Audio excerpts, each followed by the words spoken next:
Okay, why don't we kick things off?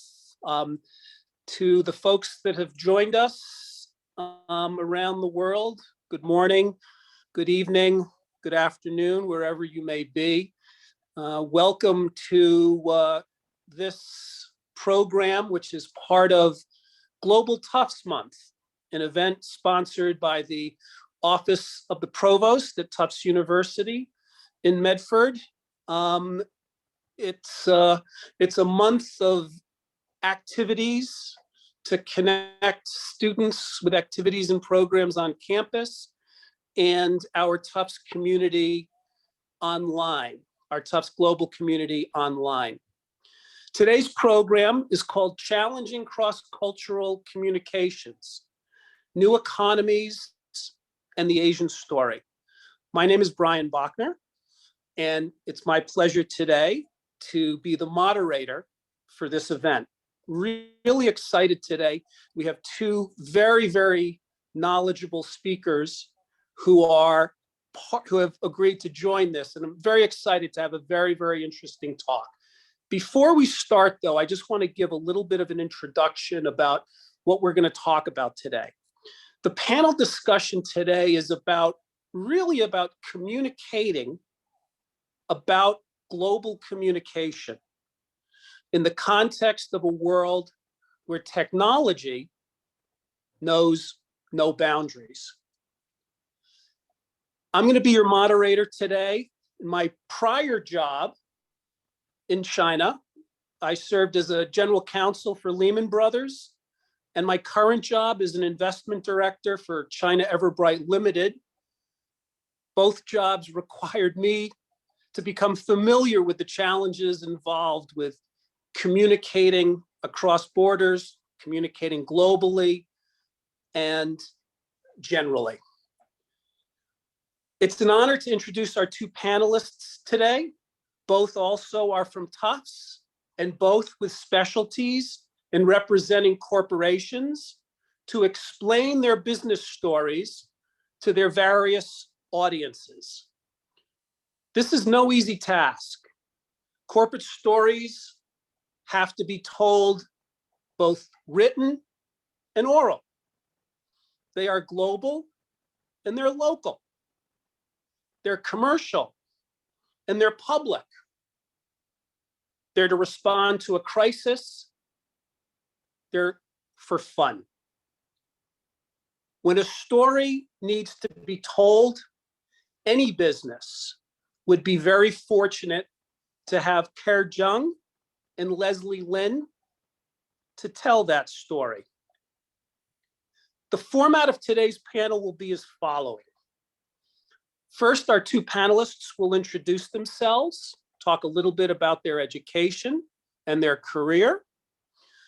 Then we'll have a panel discussion in which the three of us will, moderated by myself, have some questions, some discussions about this topic. And then we're going to open things up to the audience. If anybody has any questions in our audience, please feel free to send them to us in the chat section, and we'll be able to ask our experts when the initial discussion is over. Leslie, let me pass the ball over to you and remind you to unmute. And if you could share with us a little bit about yourself, how you got into this field, I think the audience would love to hear. Sure. Thank you, Brian.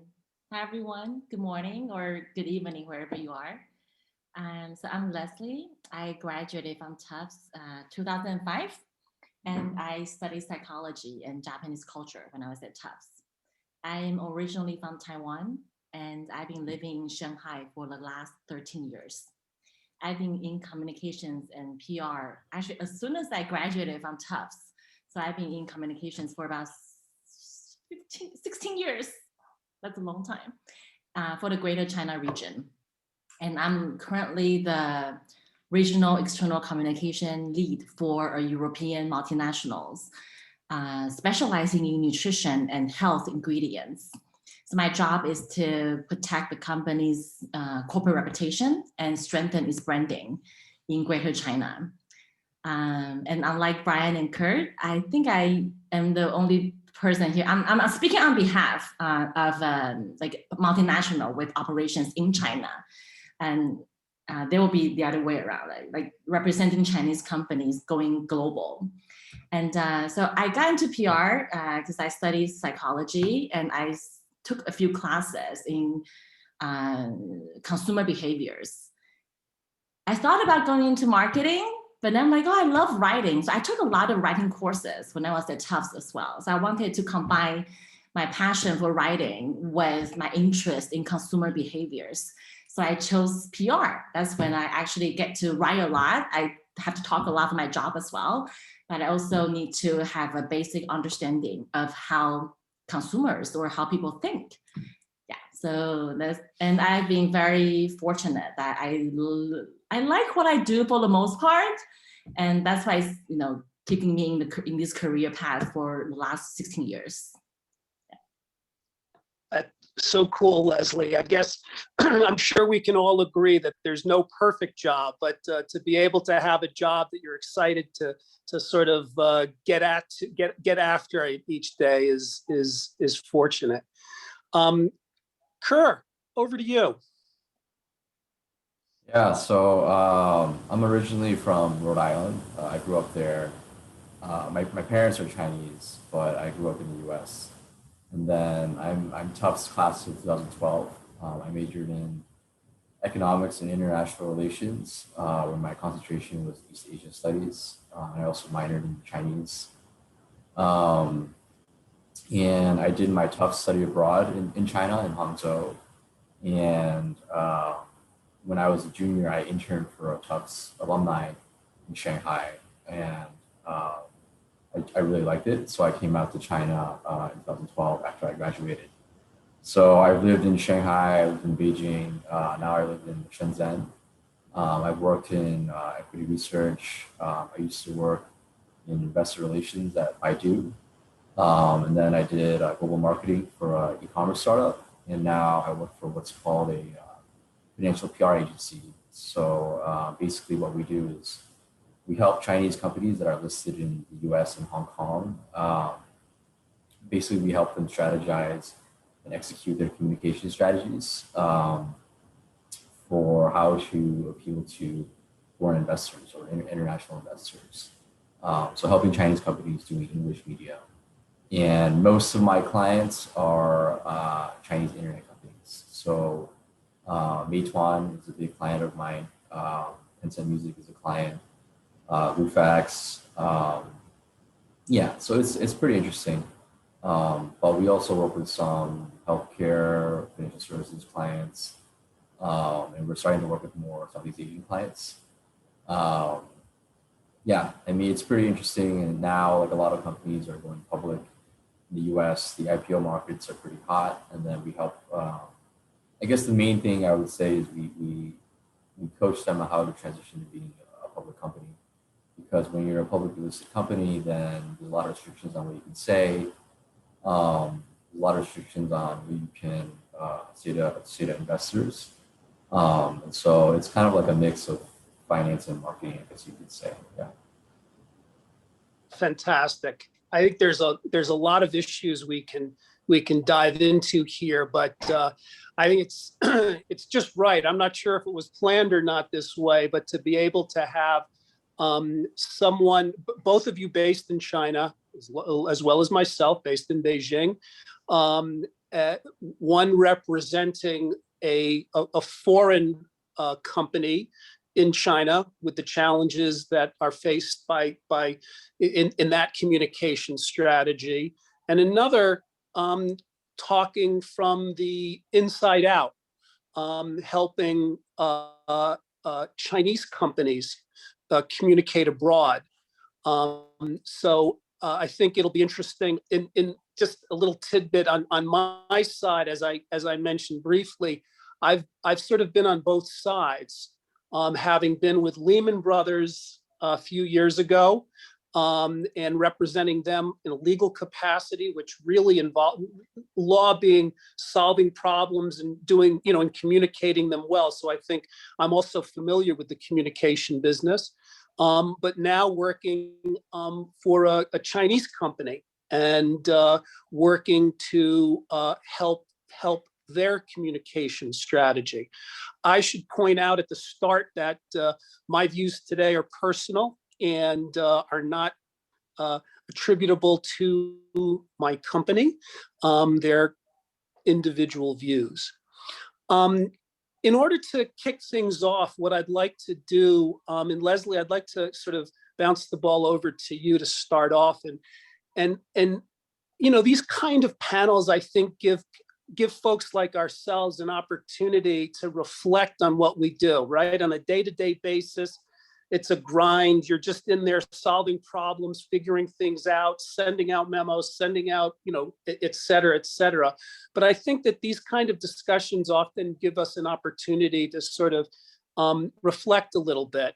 And what I wanted to ask both of you, just at the start, is if you had to define the communications as a business strategy, how would you define it? What are the important parts of it? I think both of you have sort of touched upon it in your introduction, but I'd like you to sort of focus in and help us understand how you define communications.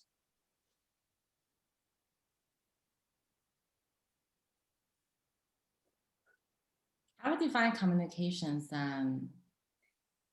Actually, it's very interesting. It's a very interesting question, especially for multinationals who have their point of view, maybe on a more Western point of view or what they believe in. So I actually work for a Dutch company, and I found that the Dutch companies are very into, they've started on the sustainability agenda for quite some years, and they've always wanted to push that agenda to the rest of the world.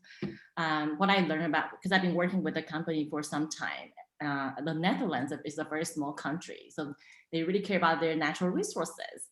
So the company that I work for, we started out, it's actually it's more than 118 years old. I started out as a chemical company, and over the years, it started to sell off its more heavily polluted business and started to acquire nutrition companies or business that are more in line with the direction of how the world is becoming. That we especially after COVID, we play a lot of value on nutrition, on being healthy, on immune system. And so when we started talking about, on a global scale, when we started talking about sustainability many years ago, it wasn't a very hot topic in China back then. I need to do a lot of education. I need to learn how to translate our messaging, our sustainability messaging into, when I say translate, it doesn't mean translate from English to Chinese, but actually translate to the context that works for China, and try to sell that stories to my Chinese consumers or customers or media. And over the years, like especially this year, the Chinese government is placing a lot of importance on carbon neutrality and on sustainability. And that is when we see that, over the years, our communication of the importance of sustainability is actually being well received by our audience in China. So people are actually coming to us, be like, hey, can you tell us more about how do we implement green development here? How do we, take our Chinese suppliers or partners towards that direction? And so when I talk about communications, sometimes I have to emphasize that it's not something you can see the results right away. It's a journey. It takes time. I'm glad that, after we've been talking about the SDGs, sustainability for many years, finally it's being, seen and valued quite importantly in this market as well. I don't know if that answers your question. No, it does. it really does, because I think what I heard you say is that, communication is about sharing the values of a company. You're not necessarily, it's not something that, you're trying to achieve a specific goal and solve a particular problem. I'm sure sometimes that happens, but it's also about sharing values and figuring out ways to get the message across. Some things I wanted to bookmark that you talked about, for questions after we hear from Ker, is this idea of translation that you touched upon, and also this issue of authenticity of values, particularly in China. I mean, and I'd like to talk a little bit more about you after a spell, and hear about, in China, I think authenticity is a very important issue in terms of communication.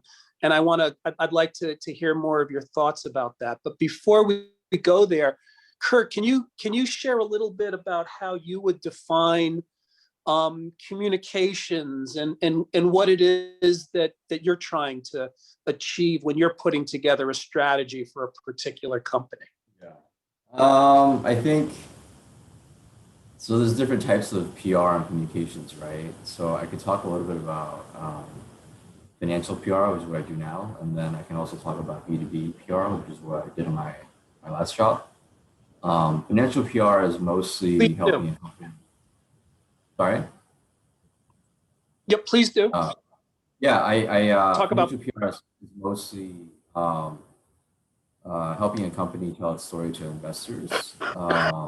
So yeah, I mean, it's there's a lot of information about a company and its business model, or how its business development is doing, different partnerships it does with different stakeholders and stuff. So I think communications is about mostly trying to boil that down to a more concise message for investors to read and hear about in the news. Because when people read the news, they only have a few minutes to read each article, and you really have to just boil it down to like a few main messages, right? So financial PR is mostly just talking from a very high point of view about how the company is doing, and how the revenues are doing, what's driving the revenue, what's driving profits. It's very focused on the numbers and telling a story around the numbers. And then with B2b PR, which is what I did in my last job. So my last job was helping a e-commerce solutions company. Basically, the company helped foreign consumer brands enter China and get set up on Chinese e-commerce platforms and sell in China. So the role of the PR we did was to kind of show that we were a thought leader in the global retail industry, and we would publish articles in retail industry magazines talking about the China market, how great it is, all the different opportunities in China, all the different challenges and risks involved. It's kind of, when you do PR for a service provider, I think it's more to kind of, one, get your name out there, and two, build trust with potential clients, because ultimately B2b PR is designed to support your business development people. So the business development people are the ones that sign the partnerships and contracts with the corporate clients, right? But when people do business development, the sales cycle can take 6 months, a year, sometimes even 2 years. And in the meantime, it's helpful to kind of get your name out there and publish articles about whatever industry you're in, or speak at industry conferences. It's all designed to establish trust with the customer. So ultimately, you sign to deal with your company. So I don't know if that makes sense. Yeah, it does. I mean, and again, before I move back to Leslie, I'd like to ask you a little bit more about, this idea of developing trust. I mean, I imagine this is a thing that keeps you up at night and keeps your boss up at night, because what you need to do is to be able to, you're not working full time in these companies, but you are responsible for telling the story to these, telling the story of these companies to perhaps the most crucial, the most crucial listener of these stories, and the most crucial part of these companies, the customers, right? It sounds like your job is to be able to, convey what's going on, and communicate a trust between the company and the customers. And the customers could be people that buy things, people that invest, people that finance, etc. The, the it, Figuring out how to make sure that things are accurate, it must be a challenging situation for you, and I'm sure you have some interesting stories there. Yeah, I mean, as a third-party service provider, you're always going to be on the outside. They don't really expect you to know the business inside and out, but you should kind of do your research. And I used to be an investor, so that kind of helps me a lot. And I've also worked inside Chinese companies before. I worked at Baidu. And so I kind of understand the inner workings of Chinese companies and how they're different from multinationals. And they're different in very, very many ways. But yeah, I mean, normally, there's a distinction between in-house PR and agencies like us. Usually the in-house PR, they have all the internal information, and it's their job to kind of put together the grand strategy. And we kind of just provide some advice and help them tweak that strategy, and then we execute for them. So we're usually the external facing part, where we will help them, pitch media, set interviews, and we'll coach them on what to say to these reporters and whatnot. But ultimately, we're not going to know the business as well as they do. I think they understand that. Yeah. Got it. Thank you. Leslie, when you spoke before, you talked about how you found, almost by surprise, that this value of sustainable development that you had been talking about, because it's integral to your company, really hit home in China. And I think we've all been here long enough to understand how authenticity, sharing real values of a particular company is very, very important. I wonder if I can ask you to comment on that idea. I mean, when you mentioned that you had been talking about sustainable development and how that was important, and then it became important. It became more and more important here in China, and there was this sort of meeting of the minds. Can you talk a little bit about the reaction that you got from other stakeholders, the public, when they found out of your commitment to sustainable development, and that when that really became an issue here? When I first joined the company, okay, so I'm the type of person, I like to use a lot of stories and personal experience. That's perfect. I joined DSM, and I joined DSM for the only reason that it is a company that is very committed to sustainability. It believes in the three people, planet, and profit, that you have to achieve all threes. This is the saying within our company, that you cannot call yourself successful in a society that fails. So I think what matters to a lot of people who choose to join DSM is that we want to be working for a company that is also caring about the planet. And when I talk to, so for my job, I talk to reporters all the time, and I have to deliver to them the messages about, what we are doing in terms of sustainability. Why do we believe in this? Why this is important? And the fact that a large component, like we require all our business units that they have to have at least a few product lines of renewable solutions or sustainable solutions.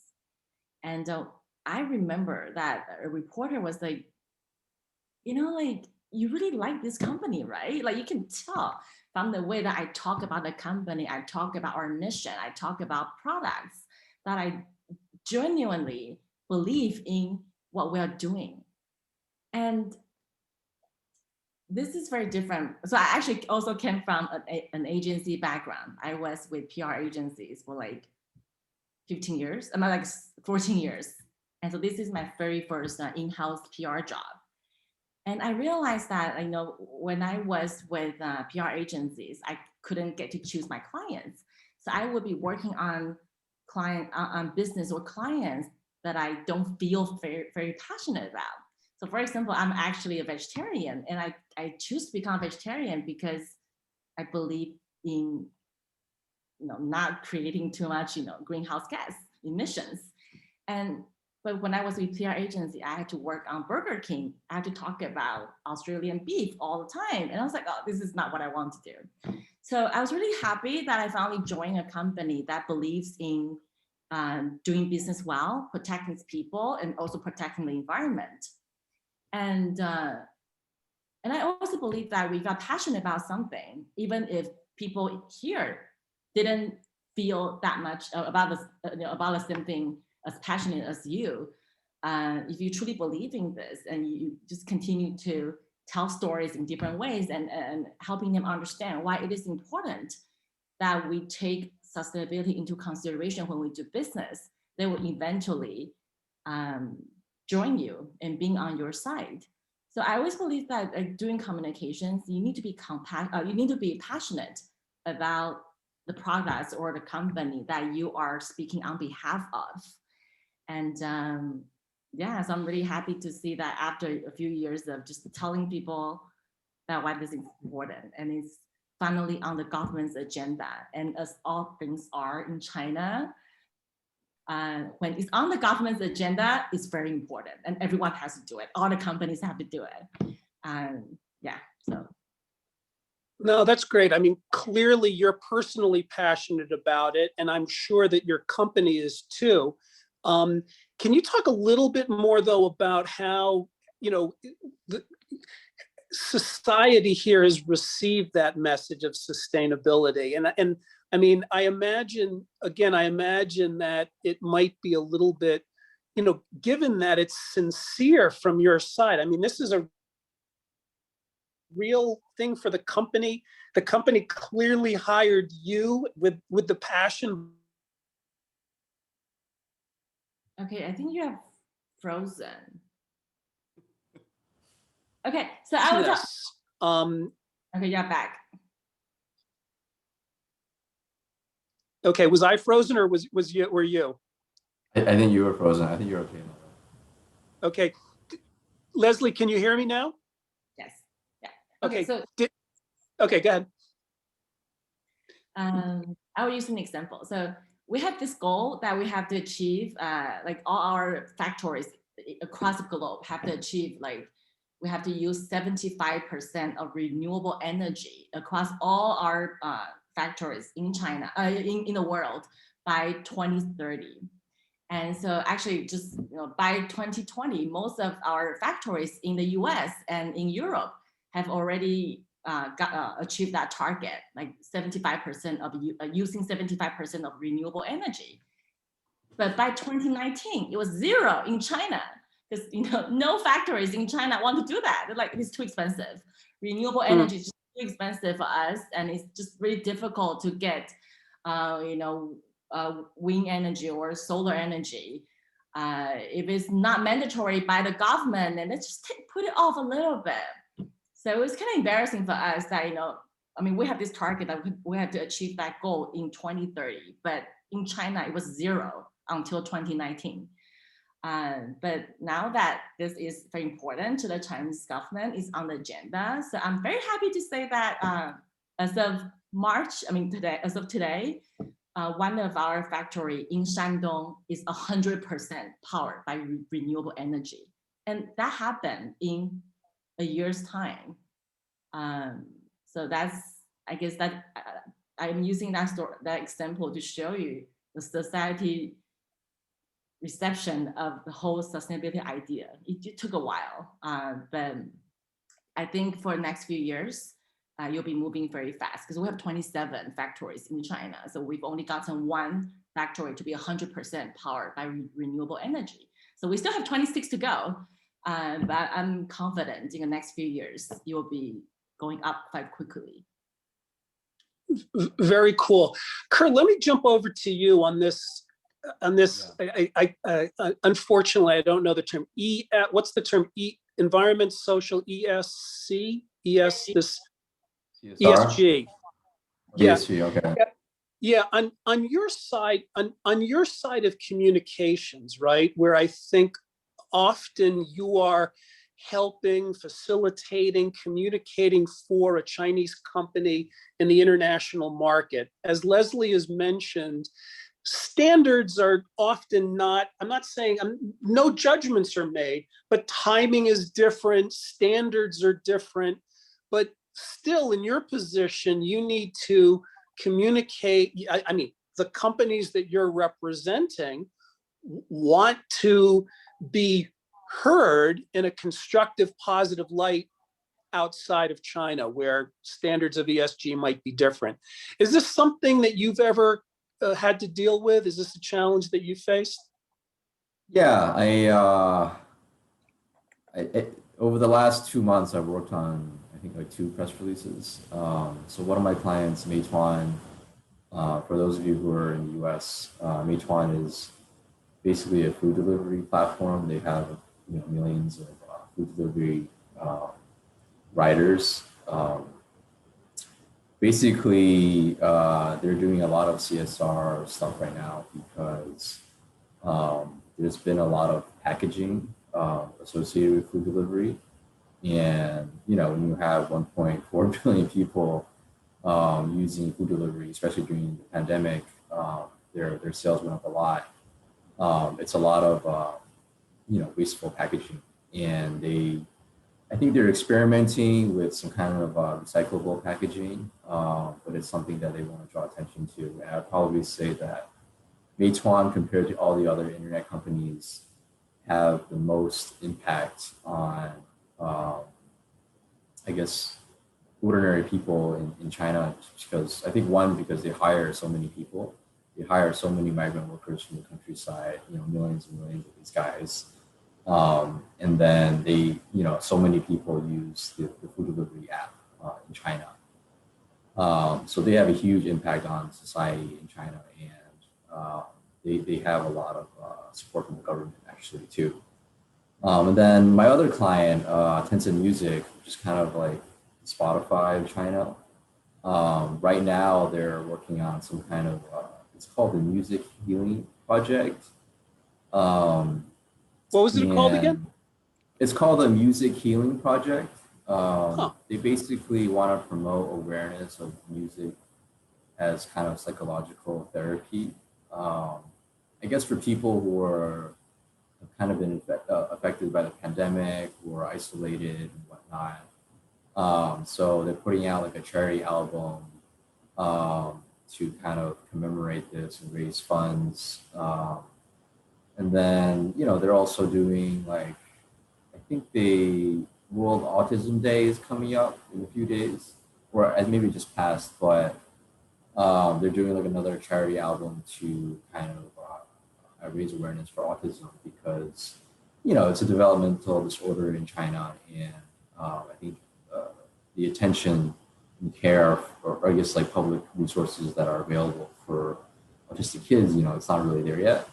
So they're trying to raise awareness. And I think they partnered with there are these like musical prodigies who are autistic, but they're really good musicians.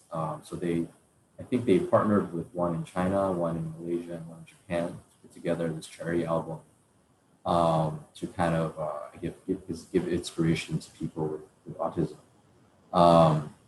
So yeah, I mean, I think the Chinese companies, I don't know. If you're listed in the U.S., I think CSR for English PR is not absolutely necessary, but it is kind of nice to have.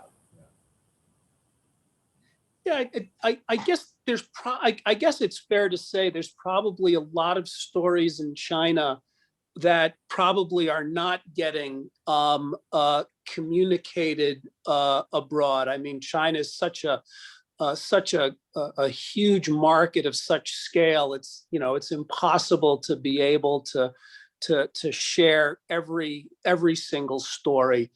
But I think the an important job in any communication service is to do your best to be able to share as much of the authentic story of what these companies are doing here as possible, which sort of leads me to this next sort of set of questions I wanted to talk to you guys, and it sort of stems from what Leslie mentioned in her first chat about translation of value from one place, from one country to another. I know we talked a little bit about this prior to the formal panel, and we were talking about how what we're doing is global, but I think that there's also part of your jobs has to be to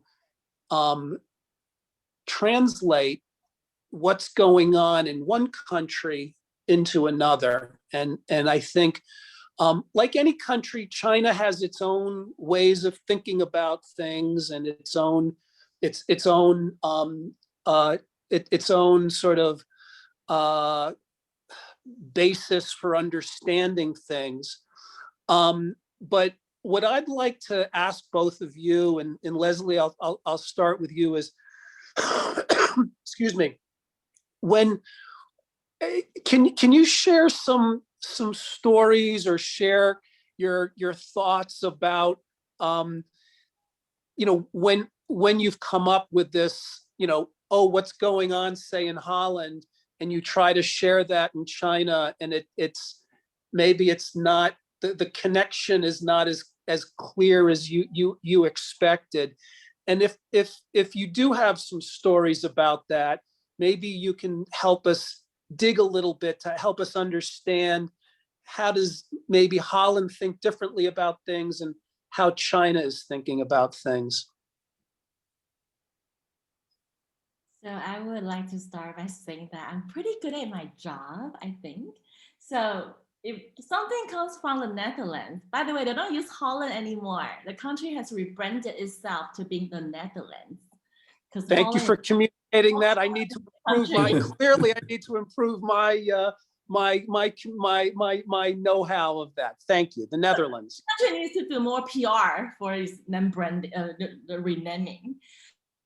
But so when I take something from the Netherlands, and if it doesn't, like, my job is to actually mold it into something that makes sense in China. But what I find challenging is actually the other way around. I spent a lot of my time helping my Dutch colleagues, my global colleagues, even my APAC colleagues understand how China works. It is obviously a very important market for multinationals now, and it is a very complex market. And what I found interesting and challenging at the same time, mostly challenging, is as this country is aiming to become the next superpower, and it is also operating in I would say, a communist / socialist regime. The rules that are play here, or the unspoken or unwritten way of doing things are very different from that of the Western markets. And so there are a lot of times when I take something that I believe makes sense in China and I take it to my global colleagues, I don't always get a very positive or favorable view of how we want to communicate ourselves. So it takes a lot of patience, a lot of time for me to have to educate or help them understand that we need to communicate in this way here. And it may be very different from how you communicate in global markets or in European markets. But that is how it is done in China. But I also understand that for global headquarters, they obviously want to have leverage, or they want to centralize the authority there. So it's tricky. I believe that understanding and adapting to the local market is the key to succeeding in China. And there's this Chinese saying that when you are living under people's roof, you've got to bow your head. And that is something that I don't think my global colleagues understand or share that view with me all the time. So I think as the bridge between my global counterparts and my Chinese counterparts, I play the role of the bridge all the time, to helping both parties understand each other. I will use a more lighthearted example. So a few weeks ago, we had this global executive meeting, and everything's done online now, because people can travel.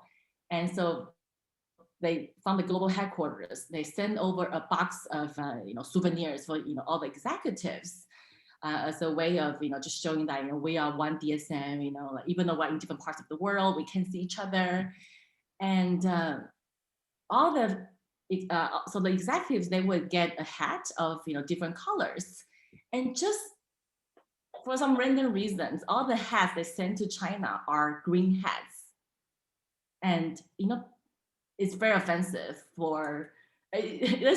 So, do you know like what green hats mean? Can you explain? That means your partner has cheated on you, so you are wearing a green hat. Oh my goodness. So there clearly is a cultural misunderstanding or misalignment. All the Chinese executives were extremely offended. Like, why do you send us a bunch of green hats? I'm not wearing this. Like, doesn't look good. And so it's funny when at least a lot of global companies are trying to be inclusive and diverse. So people are talking a lot about diversity and inclusion.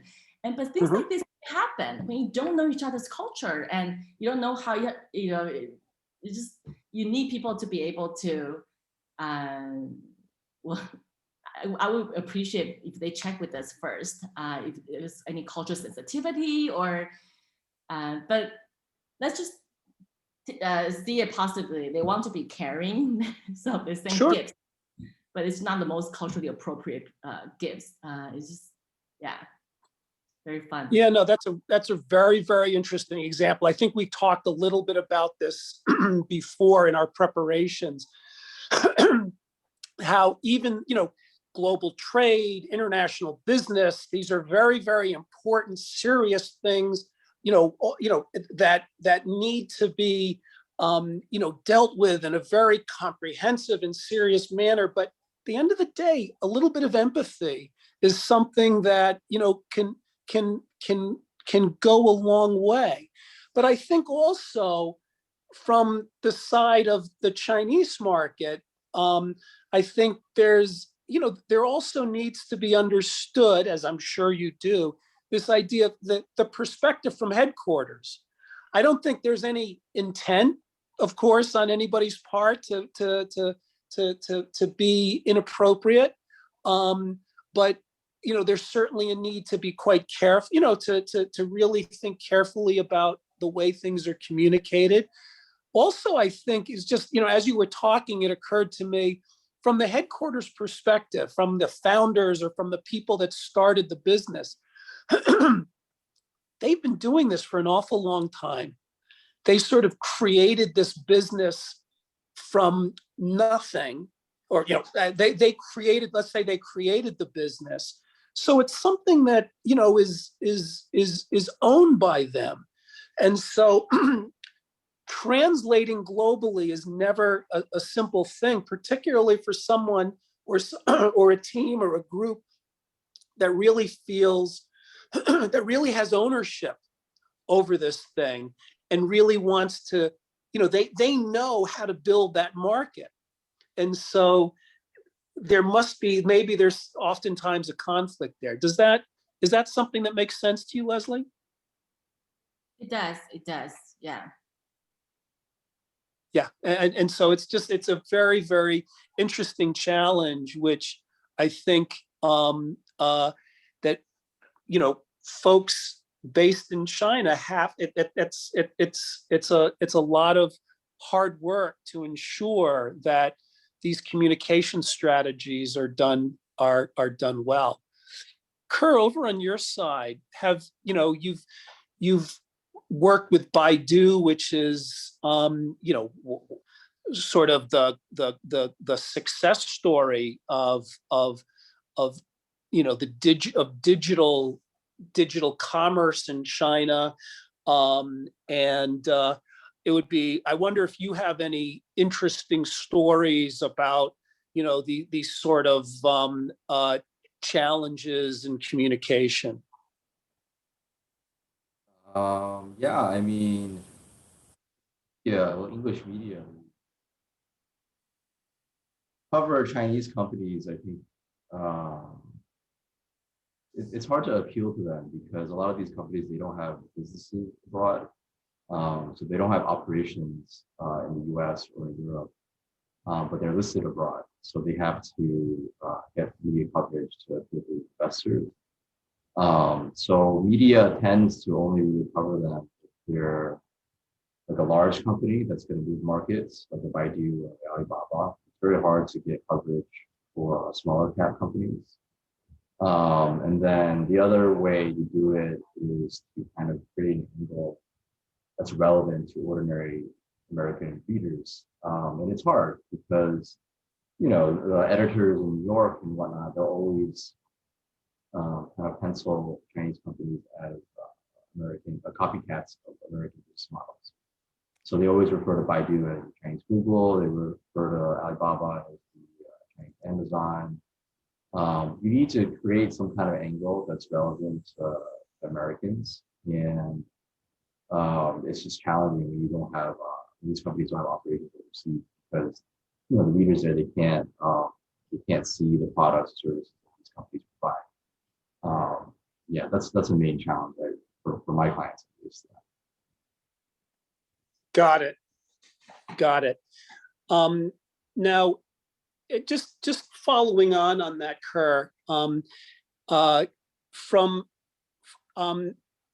when your clients today want to communicate in foreign markets, what are the biggest challenges that you face? I know that it seems like your role is, it's to facilitate listing. I imagine it's to sort of manage miscommunication, misunderstandings.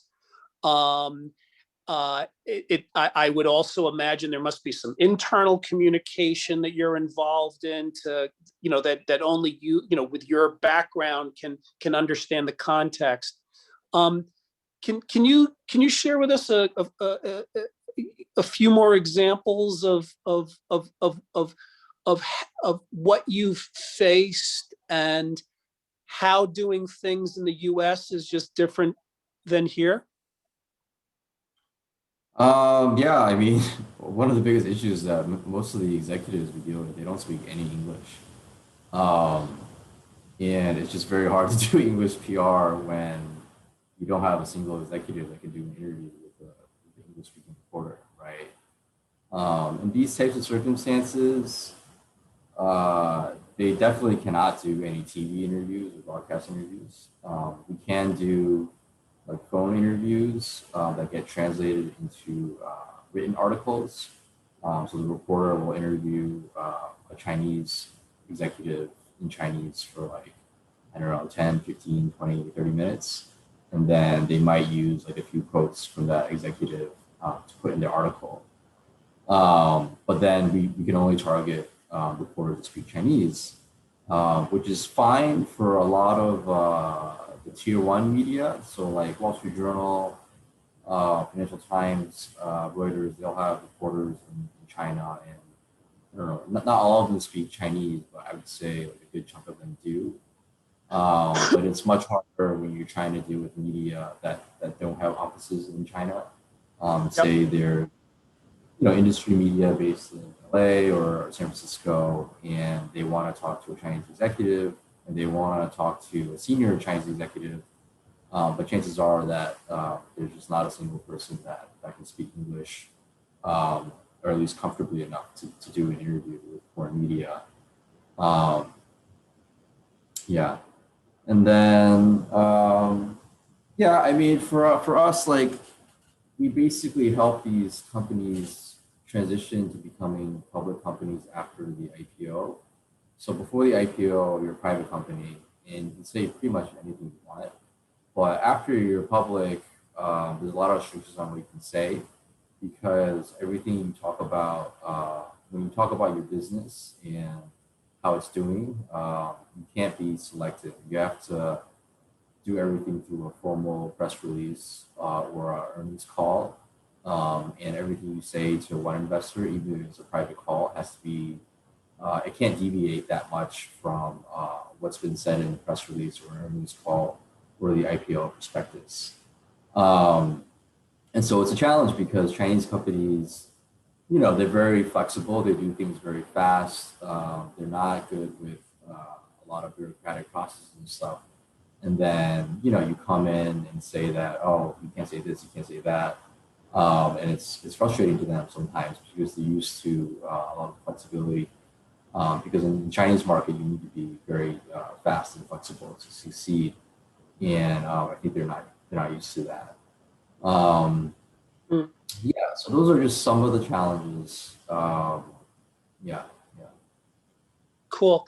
Now, listen, let me just sort of again take a little bit of a break from my questioning and from our conversations here, and mention to the folks that are listening, if you have any questions for Ker or Leslie, please send the questions in the chat, and we can raise them to our panelists. And also, guys, as is wont by a lawyer that's trained to just talk too much, I've also probably been talking too much, and I'm sure maybe Leslie and Ker, you've got some questions to ask each other, or you want to fire away at me.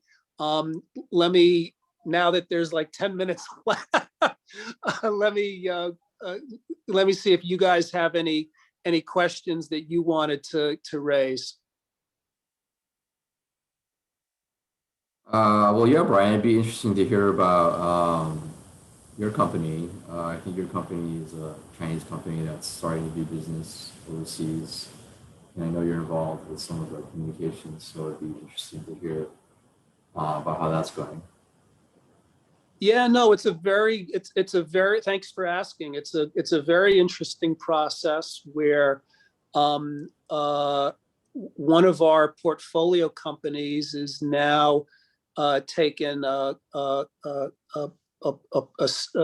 official premier partnership role in the Dubai Expo, and it's it's a very, very interesting process to convey our goals. We're we're a Chinese company, a very successful Chinese company in the business. Our portfolio company builds robots and what we call AI cities. So we're really at the intersection between real estate and technology. And we're actually bringing this business abroad. And there's all kinds of challenges on the communication front. As both of you have mentioned, issues about compliance is important to manage.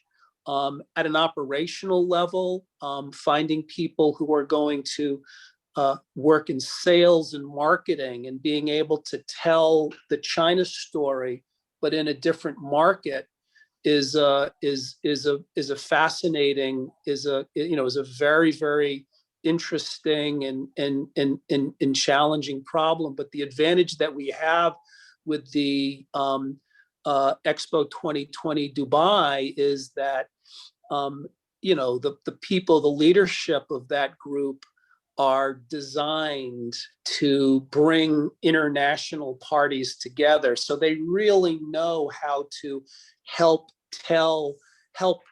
any company coming from a different country tell their stories. And at the end of the day, this Expo 2020 Dubai is really just a big opportunity to tell stories, to really communicate about the country, communicate about the company through a variety of different media, whether it be in your pavilion where you create this experience, whether it be through creating documentaries, whether it be through participating in panel discussions. This expo is really just a large communication platform to help share to help convey a message and to try to prompt more business. So it's a very fascinating story. And what's also very interesting from a personal perspective is being an American, oftentimes trying to facilitate this conversation. Like you guys have so articulately said, you really have to be the bridge between different sides. And oftentimes it's a bridge between not two sides, not three sides, but four sides or five sides. So this is a very complicated bridge. And that's where it's a very, very interesting, challenge. But thanks for the question. Yeah. Okay, Les, I'm gonna open it up to you if you wanted to raise anything, or otherwise I think someone in the chat left a question, 2 questions. Ker, you wanna do that? Can you? What's the question from the chat? Let me. Oh, okay. I just figured it out. Got it. Okay. Oh, Vicky. Hey, Vicky. Nice to see you. Thank you for joining. The question is, what do we think about building our career in China, especially when we have such a large but constrained ability to translate value, ideas between culture?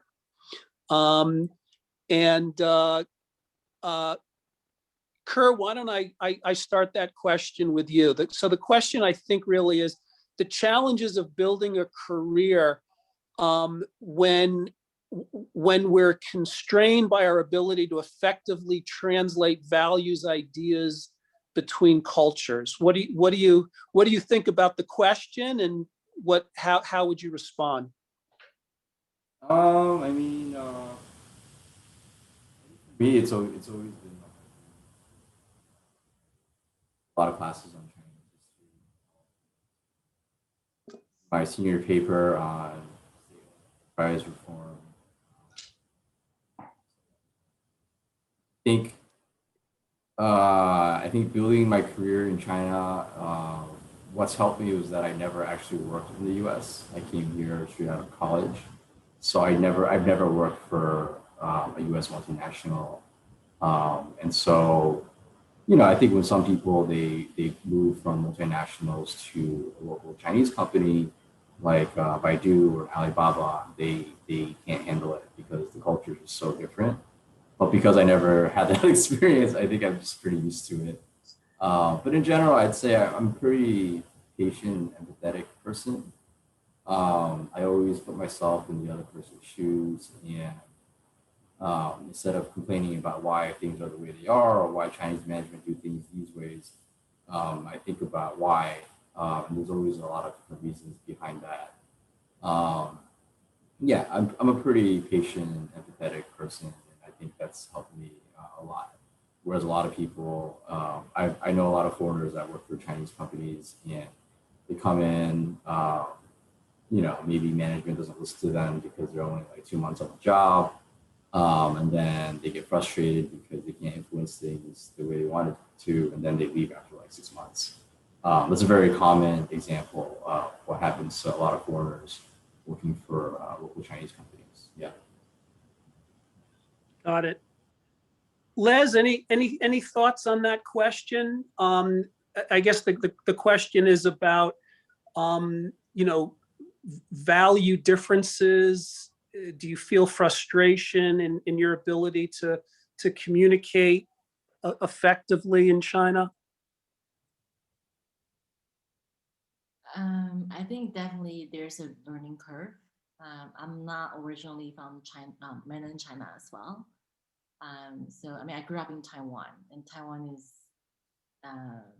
it's very different, right? So and I spent a lot of time in the U.S. as well. So when I first moved to China, I've never lived in a communist country before this. So just the way, I mean, you see a lot of propaganda, you see a lot of the way the government communicates with these people and the fact that you don't have access to Facebook or Instagram it takes some getting used to. But obviously you eventually figure out how do you get on Facebook because you still want to be in touch with the rest of the world. I think I would go back to what I said earlier about using that Chinese idiom that when you are under people's roof, if you want to make RMB, if you want to make money here, learn how to play their games, observe and watch and how things are done. And I think there's definitely a need for more cultural understanding between different groups of people, especially when there's a lot of anti-China sentiment going on. I've over the years, I'm seeing stronger and stronger Chinese patriotism rising up in China as well. I don't know if the story or the news about H&N is, being discussed in other parts of the world. But in just last week, when H&N made an announcement about not using cotton from Xinjiang, the Chinese consumers were furious about this. And so actually all the H&M stores online have been taken off. And there will be even riots outside H&M, preventing people trying to go into H&M shops and just because H&M is saying that they are not using Xinjiang cotton. So stories like this is happening increasingly more and more in recent years. And which actually when I first moved here 15 years ago, when China, the country is still not as strong as before, as now, it's not as obvious. So I am also getting used to it. China is moving, is changing so fast.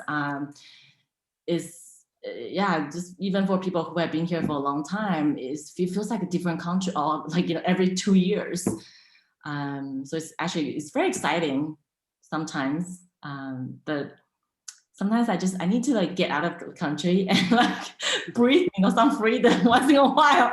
But it's difficult in the COVID year. So. No, for sure.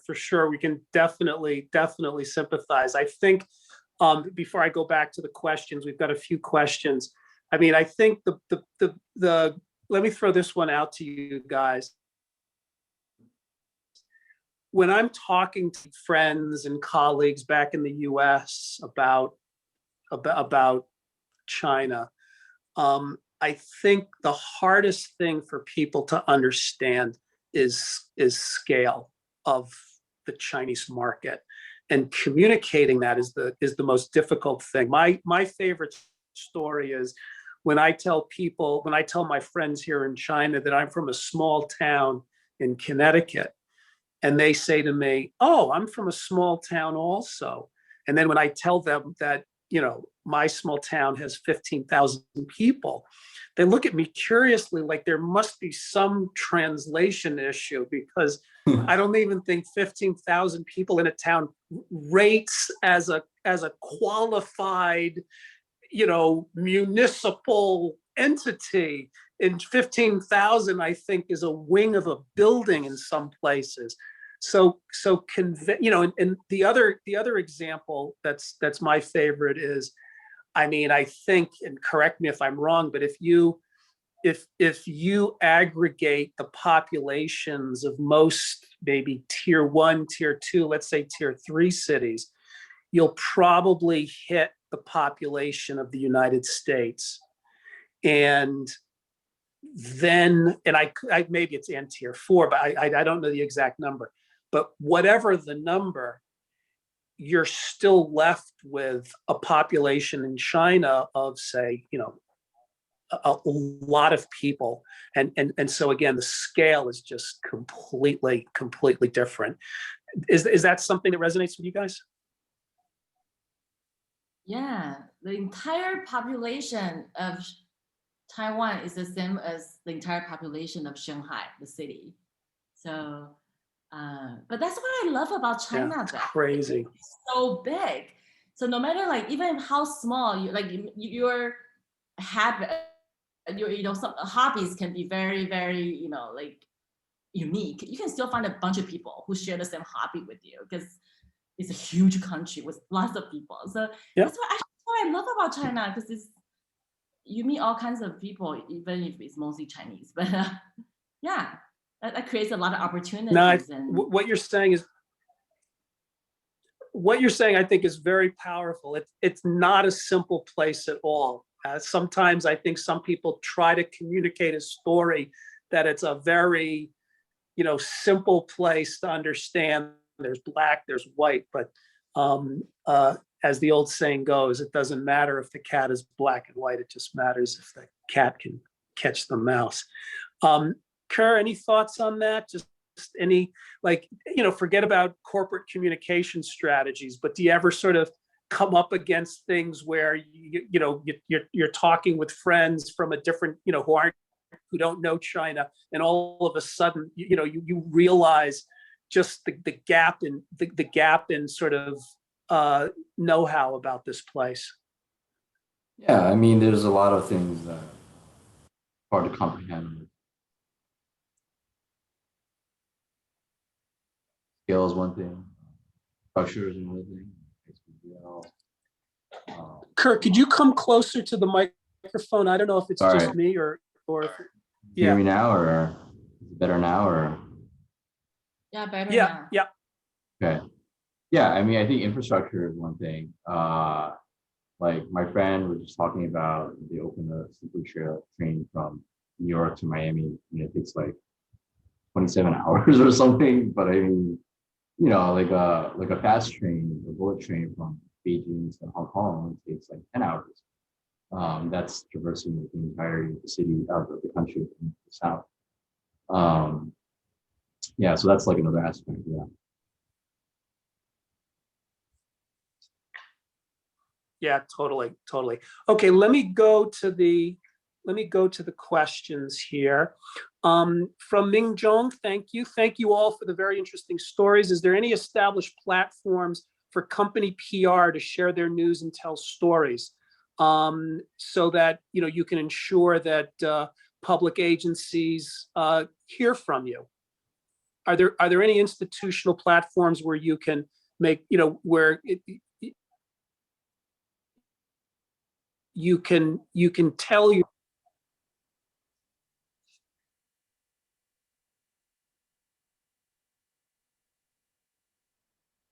Ker or Leslie?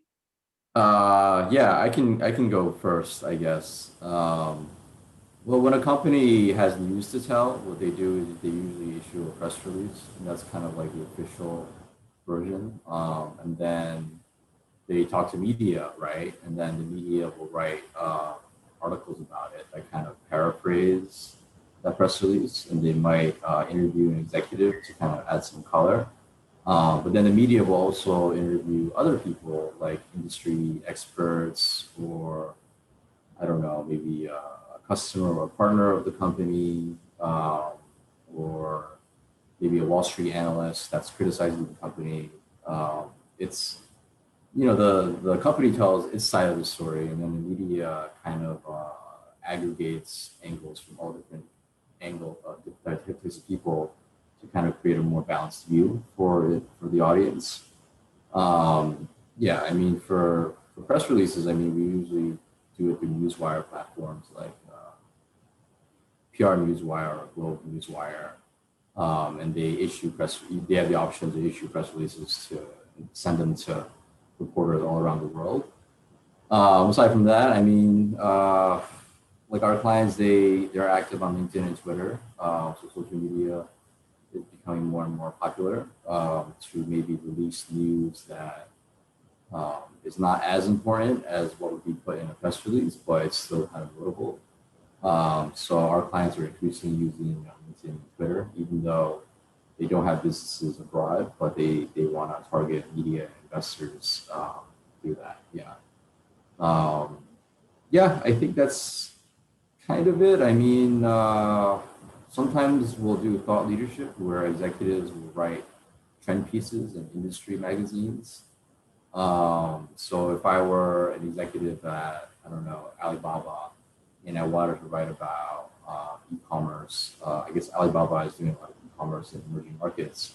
So maybe that Alibaba executive would write a trend piece about what they're doing in Brazil or Southeast Asia or Spain, just trying to draw attention.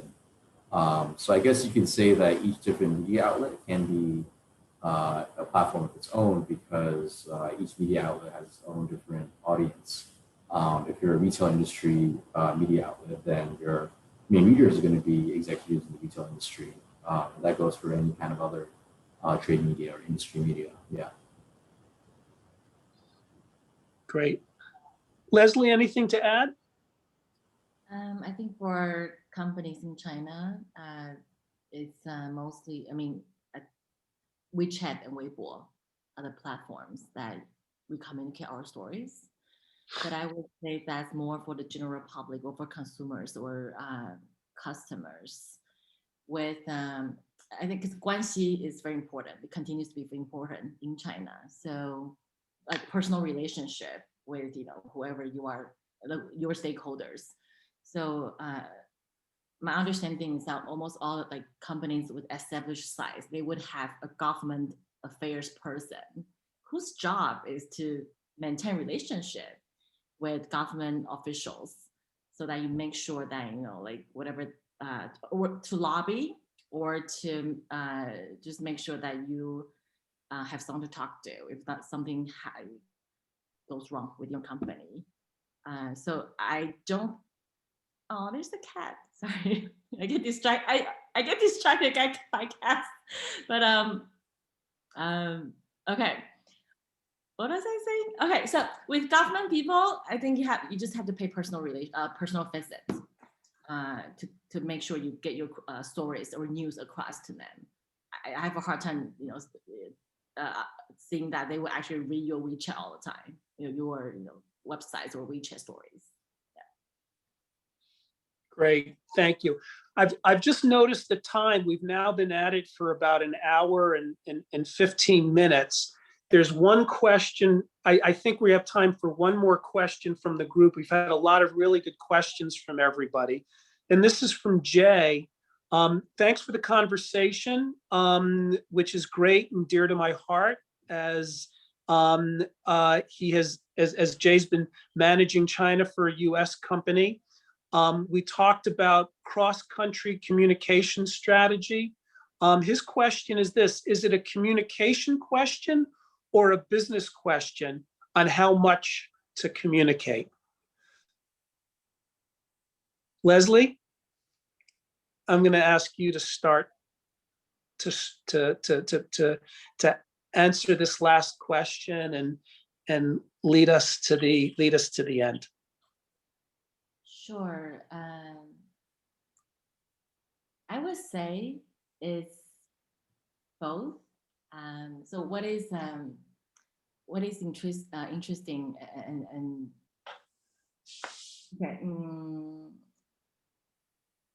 Let me put it this way. I have found that increasingly, or at least in China, companies, they need to ensure that their corporate stories, their corporate narratives resonate with Chinese government agenda and what their goals. So, in order to communicate well and in order to do business. I will take the example that I started out with earlier when we first started talking.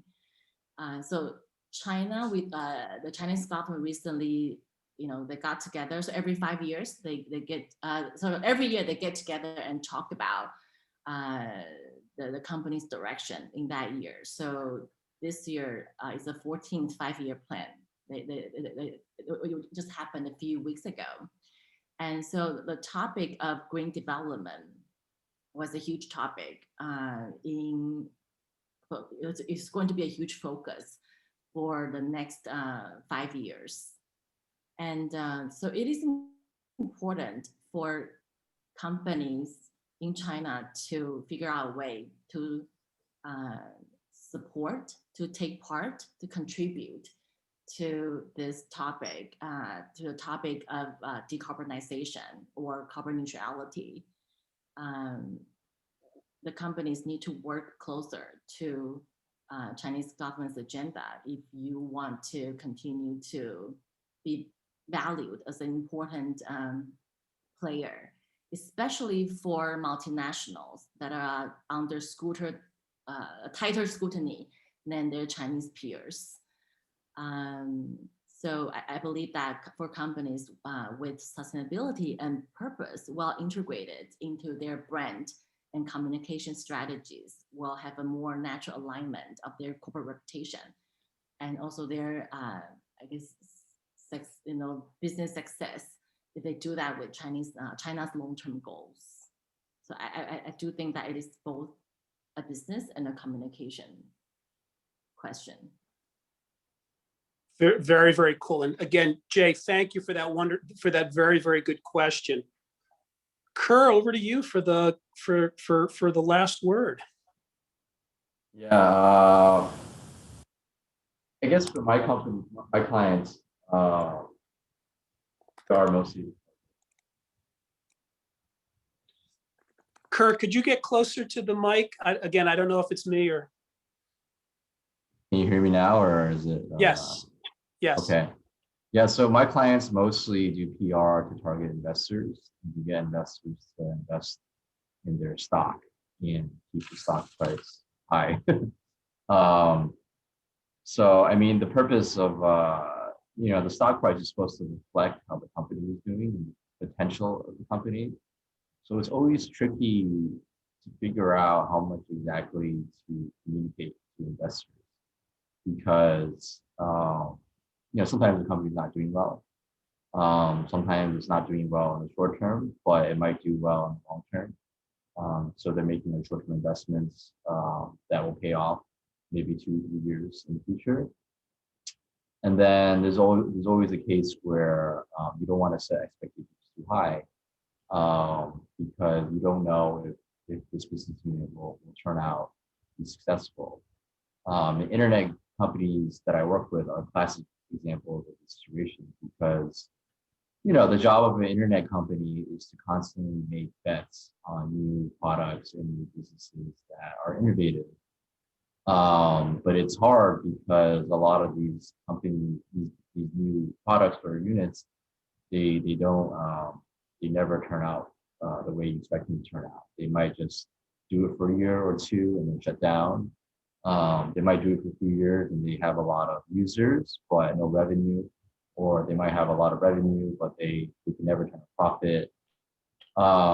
It's just very challenging for any kind of publicly listed internet company because when you're publicly listed, then investors are always asking you, when's this new product and new business unit going to make money, and be profitable? Why are you investing so many resources in something that doesn't make money? And it's hard because when you're incubating like a new product and you're a big company like Baidu or Alibaba, you need to get to, hundreds of millions of users for it to really move the needle in terms of revenues and profit. But it's just very hard to do for any kind of big company because, they can either choose to invest in new innovative products that have a high risk of failing, or they can kind of invest all their money in existing product that's already has a track record of being profitable. So it's always very challenging. I worked at Baidu, and Baidu, they make a lot of money from the search ads business, but they've always struggled to expand to different kinds of products that kind of complement search business. And they're still struggling to this day.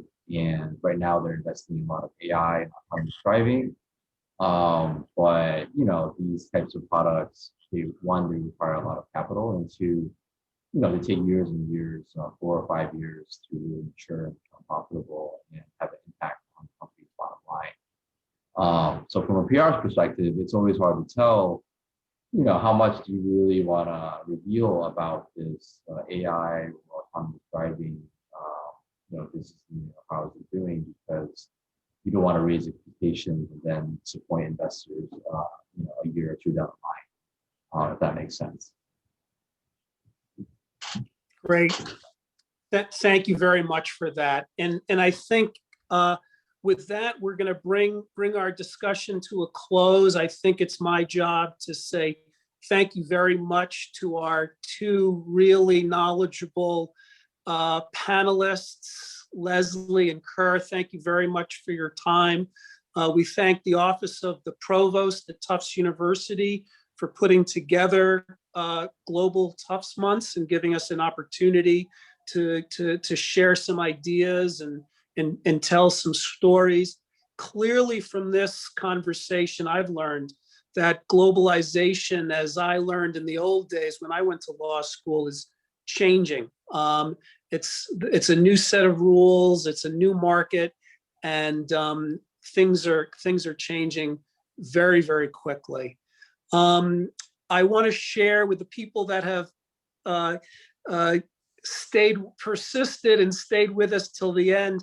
For the sake of good communication, I think what I'll ask Tufts to do is to create an email chain, just to allow everybody who's been part of this and interested in this subject an opportunity to connect up with everybody. I guess I think that's the best way to do it. Here in China, it's obviously WeChat, but I think we've got a global audience. So we'll create a sort of an email directory so that if anybody wants to get in touch with anybody else, we'll have that opportunity. With that being said, thank you very much, Ker and Leslie.